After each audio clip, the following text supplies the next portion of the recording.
मिल माने मिला हुआ, सना हुआ, जो माया से सना हुआ वो अजामिल। परंतु पहले ये क्या था? अज माने ब्रह्म और मिल माने मिला, जो ब्रह्म में मिला हुआ है वो अजामिल, दोनों अर्थ। तो अजामिल जो था एक ब्राह्मण था, पत्नी थी, बेटा बेटी थे, और एक दिवस ये जंगल में जा रहा था तो इसने एक शूद्र को और एक स्त्री को काम क्रीड़ा करते देखा। वह दृश्य देखते ही और ये कामांध हो गया अजामिल। बस उस वेश्या के पास पहुंचा और कहा, घर चलो, हम तुम्हें अपने घर में रखेंगे। 7 भावरों की ब्याही नारी को तो लात मार के बाहर निकाल दिया, वेश्या को लाके घर में रख लिया। जो भजन करने वाला था, जो तत्व का निरूपण जानने वाला था, जो प्रकार समझा करने वाला अजामिल था, वेश्या का संग पाकर पापी हो गया। जितनी संपत्ति सारी समाप्त हो गई। और जब सारी संपत्ति समाप्त हो गई तो चोरी करने लगा, डाका डालने लगा। कई बेटा हुए इसके यहाँ, हाँ, अजामिल के यहाँ। एक दिवस कुछ संत महात्मा बद्रीनाथ की यात्रा को जा रहे थे, तो उस गांव में से निकले। तो गांव वालों से पूछा, भैया कोई भगत का घर है इस गांव में? कहा महाराज क्यों? बोले उसके घर जाएंगे, आज भोजन करेंगे, कल सुबह हम चले जाएंगे। तो गांव के लोगों में कुछ मस्खरे भी लोग होते हैं ना, तो मस्खरे लोगों ने कहा, महाराज एक ही घर है अजामिल का, चले जाओ, सीधे जाना, बाएं मुड़ जाना, अब अजामिल का घर है। साधु संत चिंता बजाते बजाते पहुंचे, श्रीमन नारायण नारायण, अरे अजामिल। अजामिल तो था नहीं, वेश्या नारी थी, निकल आई, प्रणाम किया, बाबा क्या क्या है? बोले बेटी हमने सुना कि तुम्हारा पति बड़ा भगत है, इसलिए हम जा रहे हैं बद्रीनाथ, रात्रि में विश्राम कर लेंगे, सुबह चले जाएंगे, सीधा सामान और से भोजन बनाओ, आज ठाकुर जी भोग तुम्हारे यहाँ लगाएंगे। वेश्या बहुत सत्य स्वभाव की थी, बोली बाबा आप भोगे से मेरे घर आ गए, मैं वेश्या हूं। ओहो बेटी तू वेश्या है? बोले हाँ। तो सीधा सामान दे दे, हम बाबा लोग बना लेंगे। हाँ, सीधा सामान दे दिया वेश्या ने। बाबा घर के सामने जो आम का पेड़ लगा ना, उसके नीचे बैठ के आप बक्खर ठोको बनाओ, भोग लगाओ। कहा बाबा लोग भोजन रसोई तैयार की। रात हो गई और रात हो जाने के बाद भोजन पाया। साधु महात्माओं ने भोजन पाने के बाद में और जब सोने लगे, भजन कीर्तन किया उन महात्माओं ने, इतने में अजामिल आ गया कहीं से डाका डाल के। कहा कौन चिमटा बजा रहे हैं, कौन है? वेश्या ने कहा स्वामी ये महात्मा है और ये बद्रीनाथ की यात्रा पर जा रहे हैं, तो मैंने इन्हें सीधा सामान दे दिया, तो बना के ये भोग लगा के भगवान का भजन कर रहे हैं। बोले ठीक है, अगर तुमने दे दिया तो ठीक है, नहीं तो हम सब छीन लेते उनका। हाँ, उन्होंने देखा कि इसका पति आ गया है। उन महात्माओं में से जो उनकी मुख्य थे महंत जी, वे आए, उन्होंने कहा अजामिल तेरे घर का अन्न पाली, आप दक्षिणा दे कुछ। बोले महाराज काहे की दक्षिणा? बोले भोजन कर लिए, आप कुछ द्रव्य दक्षिणा दो।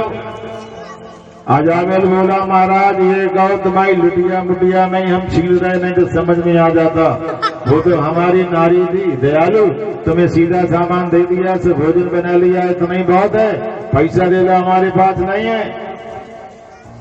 संत जिसके घर का अन्न खाते हैं उसका भला चाहते हैं, कल्याण चाहते हैं।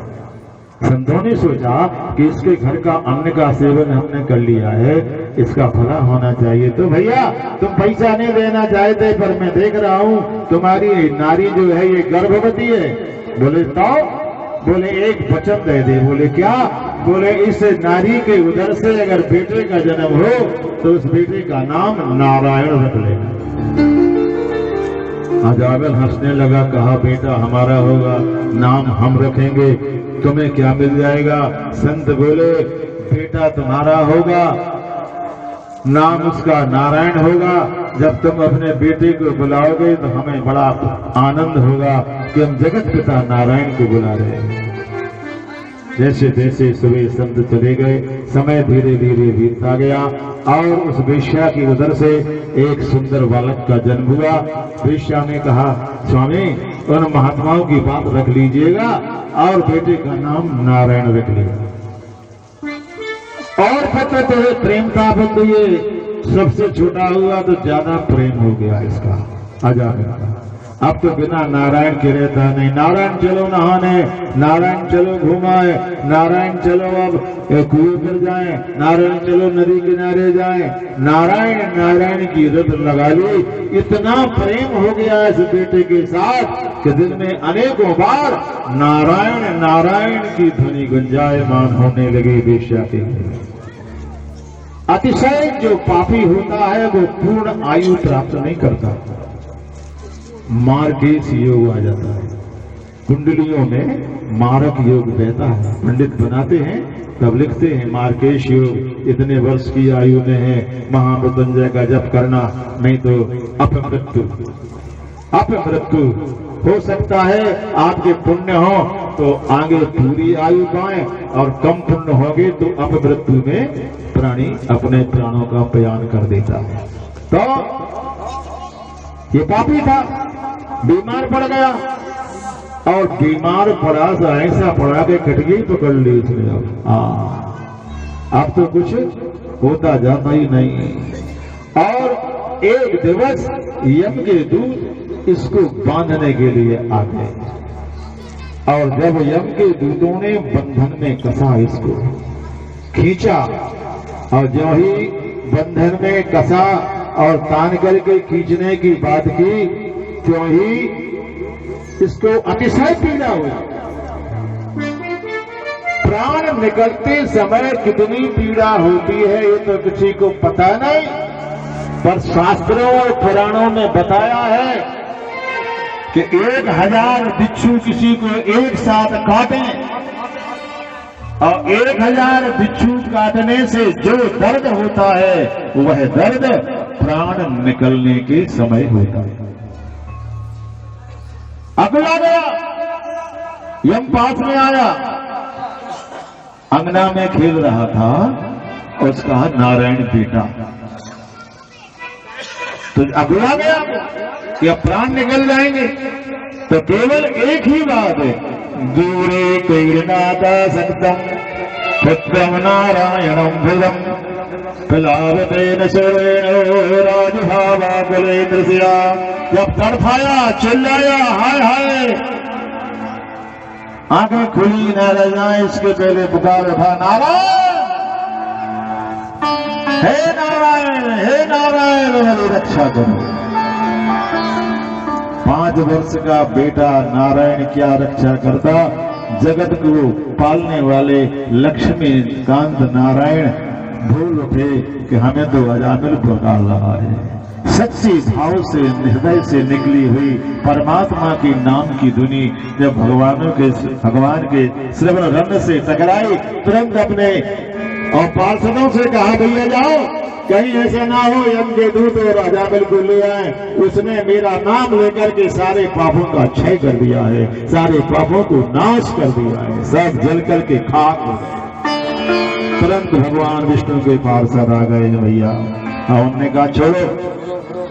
यम के दूतों ने कहा तुम्हें पता है बड़ा पापी है, अपनी सगी नारी को त्यागा, पराये की संपत्ति चुराई, नाना प्रकार के इसने पाप किए हैं, अभी किए हैं, ये तुम्हारे धाम में जाने वाला नहीं, हमारे लोग जाएगा। भगवान विष्णु के पार्षदों ने कहा नहीं था, अब नहीं, पहले था, और जब इसने एक बार नारायण नाम लेकर के सारे पापों को भस्मीभूत कर दिया है तो अब ये पापी नहीं रहा, हमारे धाम में जाएगा। अब अजामिल खटिया पे पड़ा पड़ा सुन रहा है वार्तालाप। यम के दूत और भगवान विष्णु के पार्षदों के बीच में सोचने लगा कि हमने अपने बेटे नारायण को पुकारा तो वैकुंठवासी नारायण के दूत आ गए। अगर मैंने सच्चे मन से भगवान को पुकारा होता तो आज दूत ना आकर के भगवान स्वयं आ जाते। अपने भूल पर पश्चाताप करने लगा। बार बार भगवान विष्णु के पार्षदों ने पर छुड़वा दिया है, पर 12 वर्ष और जिया है भगवान का भजन करते हुए। अंत में परमात्मा के धाम में गया है। श्री सुखदेव जी राजर्षि पारिषद से कहते, राजन अब हम आपके लिए बहुत संक्षिप्त में यात्रा, एक तो ठंड के दिन है, मिल माने मिला।